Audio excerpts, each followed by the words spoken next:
Vocês lançaram um foguete em direção a um destino qualquer no espaço. Agora, como é que ele vai aterrissar? E uma vez aterrissado, que tipo de informações ele vai transmitir e quando é que ele pode voltar à Terra?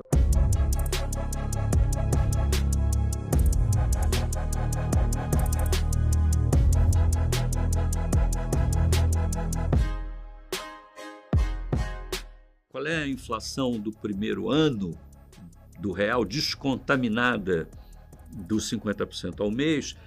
Resposta: 33% ao ano, que é o acumulado em 12 meses, de julho de 94 a julho de 95, quando o real faz um ano. Ou seja, a primeira batalha foi trazer 50% ao mês para 33% ao ano. A luta continuava, né? Mesmo porque alguém da equipe já dizia, né? Baixar a inflação é fácil, o difícil é mantê-la baixa. Maravilha, sucesso incontestável. Segundo momento, 33% é muito, tá? Agora, vamos trazer 33% para níveis internacionais. Nós tínhamos duas preocupações ali. A primeira era manter a inflação baixa. A segunda era uma visão de país até mais longa. Dizer, olha, não é só que a gente vislumbra um país com moeda estável, a gente vislumbra um país moderno. Então, quais são as reformas necessárias para modernizar o país? Ele tinha também embutido nele uma reforma do Estado, com processos de privatização, de concessão, de parcerias públicas e privadas, e principalmente com a responsabilidade fiscal. E aí, repara que isso se desdobra numa miríade de tarefas. Tem a privatização, o problema fiscal, o orçamento, o investimento, a desigualdade. Se você tivesse uma moeda nova, por mais adesão da sociedade, com todos os erros do passado, uma economia protegida, excesso de subsídios, um Estado inchado, falta de investimento em políticas públicas, né? Você não ia ter sustentabilidade da moeda.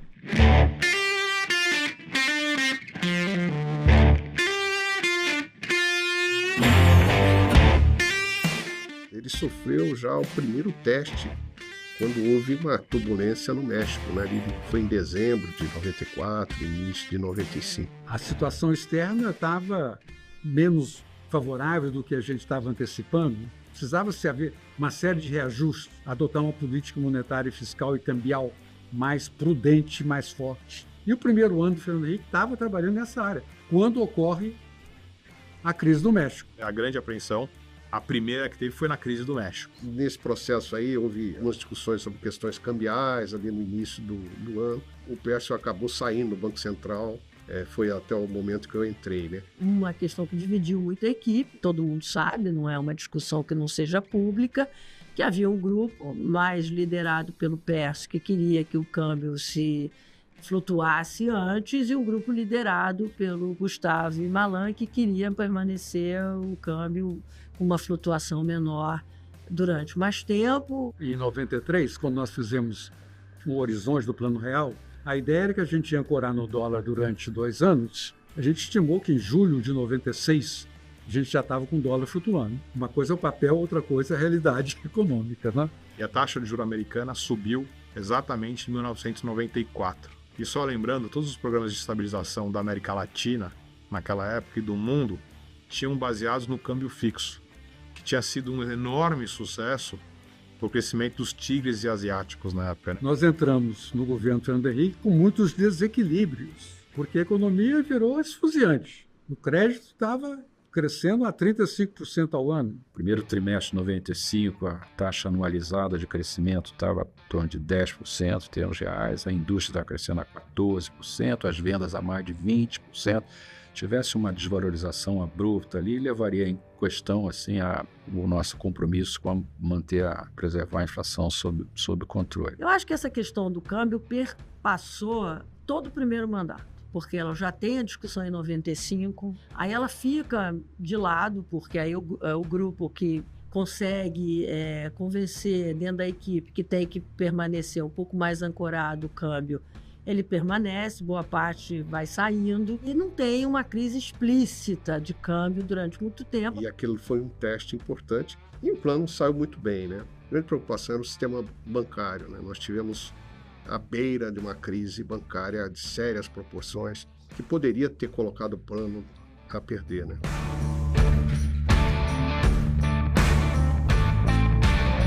O sistema financeiro brasileiro, o sistema bancário, ele se adaptou a um ambiente inflacionário.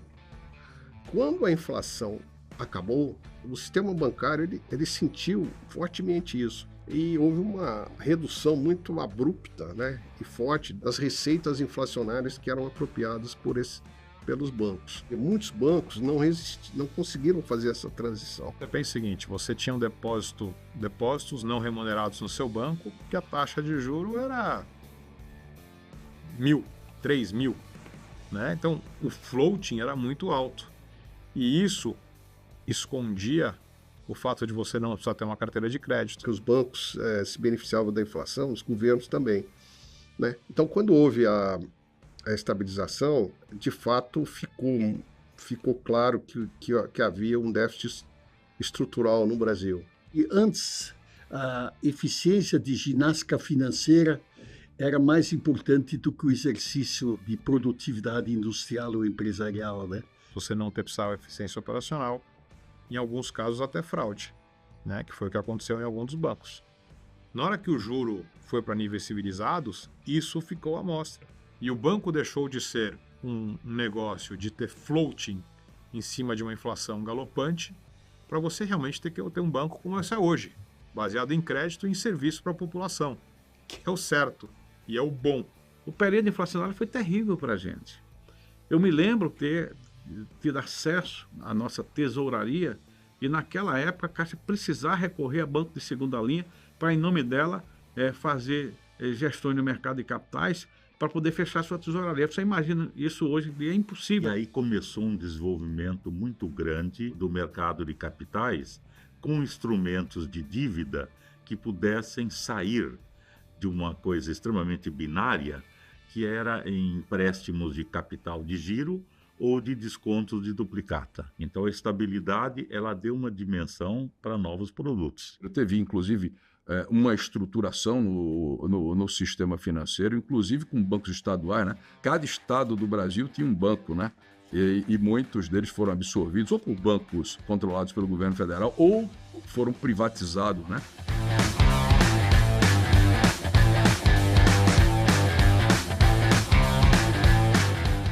Nós tivemos problemas sérios ali do sistema financeiro, não só bancos oficiais, nós tínhamos dito isso desde 93, eles perderiam receita inflacionária. Os bancos estaduais faziam empréstimos ou diretamente ao governo do estado ou a entidades do próprio estado, e esses empréstimos não eram pagos. E, porque era um banco estadual, o Banco Central não intervia nesses bancos. Nós tínhamos 30 e tantos bancos públicos estaduais, eram criadores de moeda, emprestavam para seus governadores, para suas empresas do Estado, que com frequência não lhes pagavam de acordo com as obrigações contratuais. O Estado não pode ter um equivalente a Banco Central. Essas questões nos obrigaram a fazer um trabalho intenso de reorganização das finanças estaduais, onde a filosofia básica era trocar um passado de uma tremenda desorganização por um futuro onde essas questões pudessem ser evitadas. Não vamos permitir o que aconteceu até então. Alguns estados levantavam dinheiro, gastavam e não pagavam suas dívidas.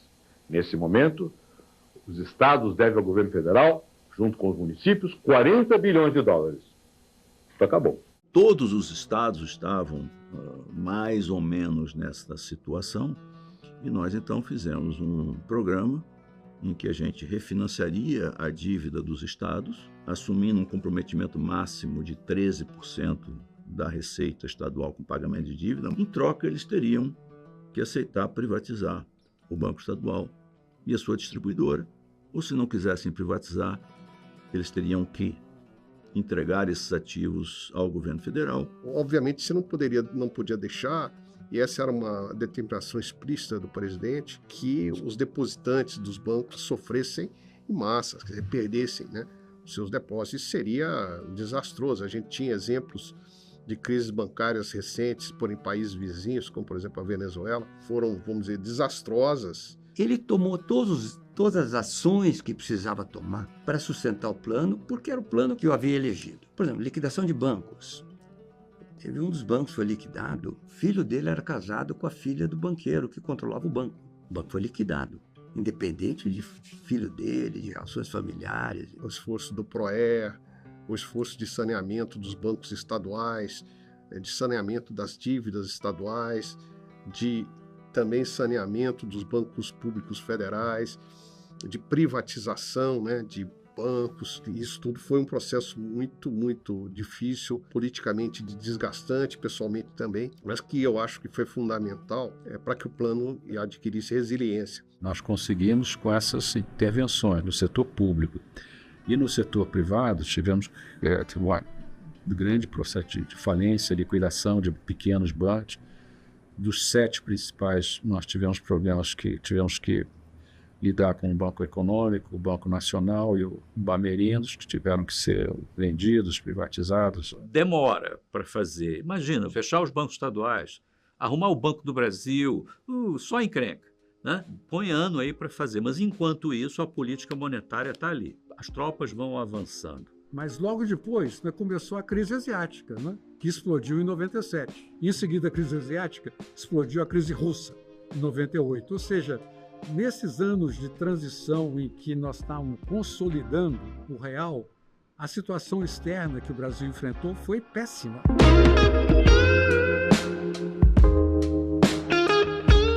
Naquele momento, você tinha todos esses programas de estabilização baseados em câmbio fixo.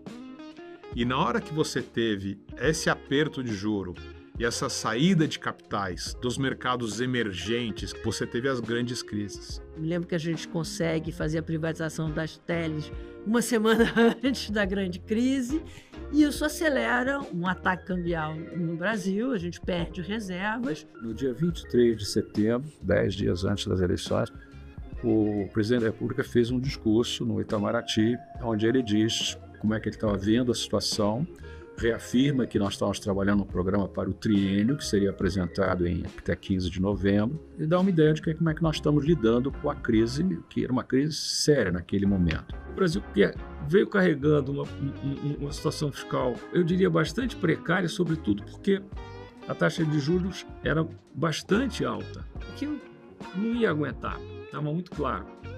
E fazia falta uma situação fiscal mais sustentável, inclusive porque uma dívida que está crescendo com essa taxa, em pouco tempo ela estoura, né? O fator mais fundamental para postergar o câmbio flutuante, né, foi que o cenário externo se provou ser muito mais difícil do que a gente estava antecipando em 93. E com todas essas crises do México, do Sudeste Asiático e da Rússia. Por outro lado, né, o Fernando Henrique resolveu ser reeleito e, portanto, resolveu que talvez fosse melhor fazer os ajustes somente depois que ele fosse reeleito. Houve uma primeira tentativa de ajuste fiscal no ano de 97, que não deu certo. E aí veio uma segunda definição, então essa anunciada pelo presidente Fernando Henrique antes das eleições, acho que foi um gesto corajoso, de transparência da parte dele. Foi com base naquele programa que nós conseguimos o apoio do Fundo Monetário, 18 bilhões do Fundo, uns 10 bilhões do Banco Mundial, parte do BID, e uns 14 bilhões de bancos centrais através do BIS. Muita gente acha que o câmbio ficou valorizado, Fernando, aí como se fosse um estelionato eleitoral. Eu não concordo com isso. Acho que era uma questão filosófica de política econômica mesmo. O Gustavo Franco estava convencido, talvez corretamente, né, que naqueles períodos iniciais, sem a âncora do dólar, o real não teria suficiente lastro em si mesmo, né, para garantir a estabilidade da moeda. Portanto, foi necessário, na verdade, uma crise, as nossas reservas foram a zero, né, para que o câmbio flutuante fosse introduzido.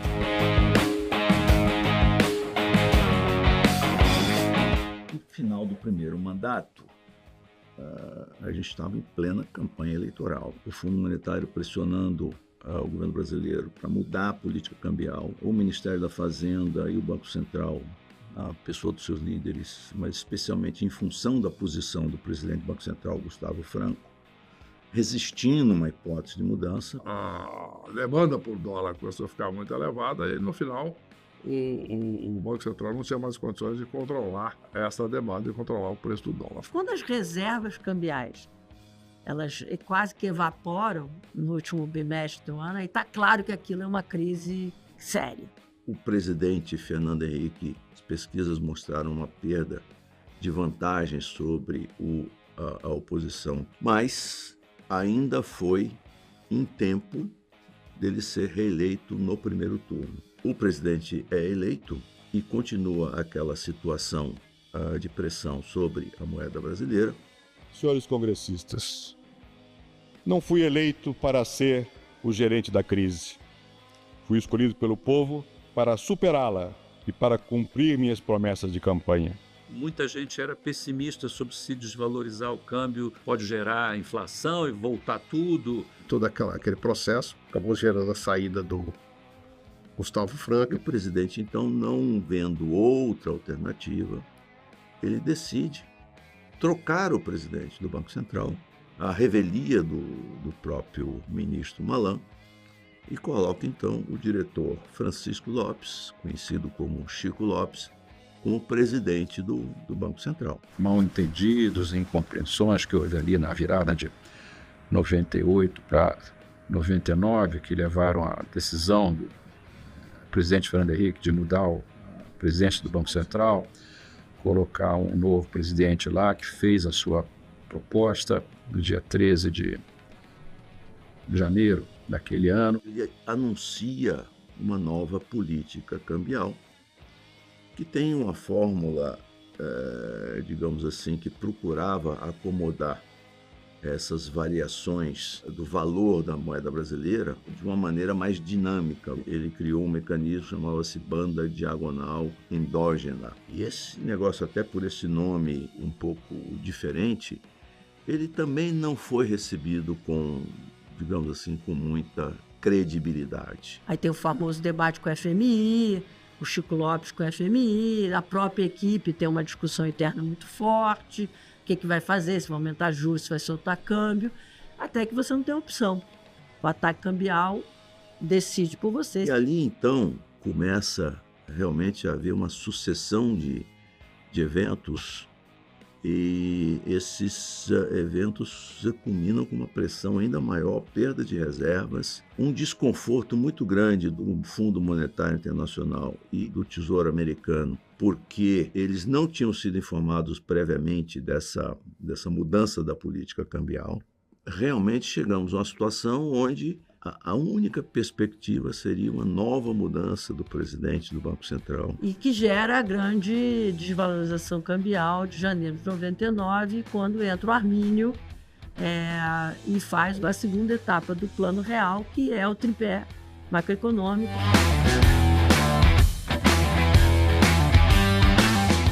O convite surgiu em meio daquela confusão toda, que teve como o fator mais visível uma crise cambial que acabou forçando a depreciação do real. Não foi uma política de depreciação, foi uma depreciação imposta pela inviabilidade daquela taxa de câmbios. Eu ligo para o Armínio Fraga, falo com ele, diz: olha, o presidente pediu para te estender o convite para você assumir a posição de presidente do Banco Central.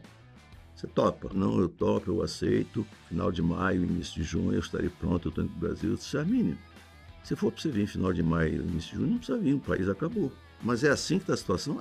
E eu quero saber se eu posso dizer para o presidente que ele pode te ligar para formalizar o convite, que você vem imediatamente. Sim, eu topo, mas preciso me dizer que o lado fiscal vai andar.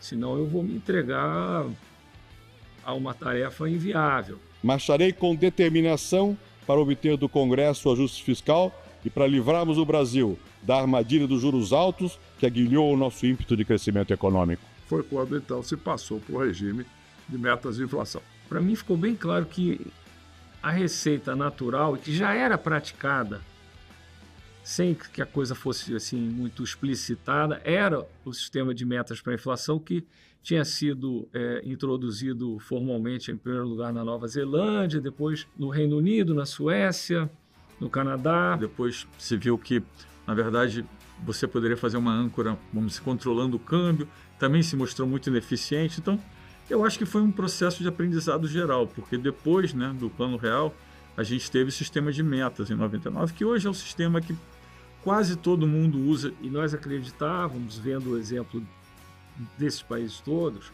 era possível influenciar as expectativas se o funcionamento do sistema fosse entendido pela população e pelo mercado. E quando eu falo mercado, não é o Faria Lima ou Wall Street, é a economia global de mercado, são os industriais, são as empresas de serviços que têm que contratar gente, de comprar equipamento, etc. Todo mundo tem que tomar decisão do que fazer. E aí leva lá o ano de 99, mas consegue finalmente também reancorar expectativas, etc. O esforço que você tem que fazer pós o real é impedir a reindexação da economia. E se você perde a credibilidade na moeda boa, como é que você vai convencer de novo a população que existe essa possibilidade? Então nós introduzimos o chamado tripé da política econômica, que está hoje aí consolidado. Né? Onde você consegue finalmente juntar o ajuste fiscal com a flutuação cambial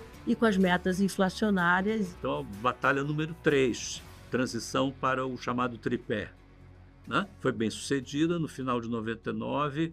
Depois da estabilização, depois teve o racionamento, foi um choque de oferta importantíssimo, crise do Nasdaq, né, estouro da bolha em 2001 e a crise da Enron WorldCom, as crises dos balanços, que foi a crise de crédito americana. Segundo o mandato Fernando Henrique, tem outro desafio gigantesco para o plano, que é o seguinte: tem uma eleição e a oposição pode ganhar. Um dia ela vai ganhar. E a oposição foi contra o Plano Real.